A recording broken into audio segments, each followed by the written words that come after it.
Sir, magandang umaga po. Mag-apply po sana ako ng trabaho sa iyong opisina, sir. Magandang umaga din sa iyo. Gusto mo bang mag-apply sa opisina ko? Opo, sir. Sana po. Ay. Marunong ka bang magligpit ng mga papers? Ay. Opo, sir. Kaunti. Marunong ka ba magwalis? Opo, sir. Konti.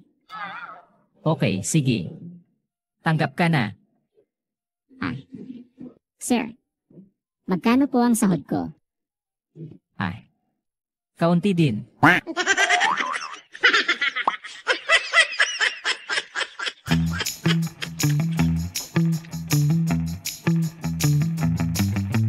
Hala, Father. Bakit ka po nagpari? Ang gwapo mo at napakapugi po. Kasi ayaw ng mga magulang ko na magmadri ako.